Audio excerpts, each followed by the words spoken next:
खबर आपको देंगे। लाहौर के इलाके बादामी बाग में नौजवान की मुबैना अगवा के बाद कत्ल के खिलाफ लवाहिकीन ने लाश को मेन सब्जी मंडी रोड पर रखकर एहतजाज शुरू कर दिया है।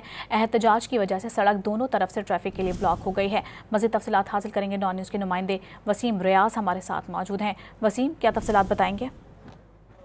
जी बिल्कुल, ये बादामी बाग का इलाका है जहाँ 22 साल नौजवान की लाश जो है वो बरामद हुई थी, जो पुलिस ने पोस्टमार्टम के बाद वर्षा के हवाले की। तो वर्षा ने सब्जी मंडी बादामी बाग के करीब जो है वो लाश सड़क पर आकर एहतजाज जो है वो शुरू कर दिया। वर्षा का कहना है कि सिकंदर को जो है वो अगवा करने के बाद कत्ल किया गया, तशद्दुद का निशाना बनाया गया। पुलिस मुलजिमान को गिरफ्तार नहीं कर रही, जिस पर यह एहतजाज जो है वो किया गया। रोड ब्लॉक होने पर पुलिस के आला अफसरान एसपी सिटी बिलाल अहमद खुद मौके पर पहुंचे और जो मुजाहिरीन है उनसे कामयाब मुज़ाकरात के बाद डेड बॉडी को वहां से जो है वो मुंतकिल कर दिया गया और रोड को ट्रैफिक के लिए खोल दिया गया है। जो मुजाहिरीन है उनको यकीन दहानी करवाई गई है कि मुलजिमान को जल्द गिरफ्तार कर लिया जाएगा। पुलिस ने इस बात की तस्दीक की है कि नौजवान को जो है वो तशद्दुद का निशाना बनाते हुए कत्ल किया गया और फिर उसकी डेड बॉडी जो है वो फेंक दी गई, जिसको पुलिस ने अपनी तहवील में लेकर कानूनी कार्रवाई शुरू कर दी है। तो पुलिस का वर्षा को यकीन दहानी करवाई कि वो जल्द मुलजिमान को गिरफ्तार कर लेंगे, जिस पर मुजाहिरीन मुंतशिर हो चुके हैं। जी बहुत शुक्रिया वसीम, तफसीली तौर पर आगाह करने के लिए।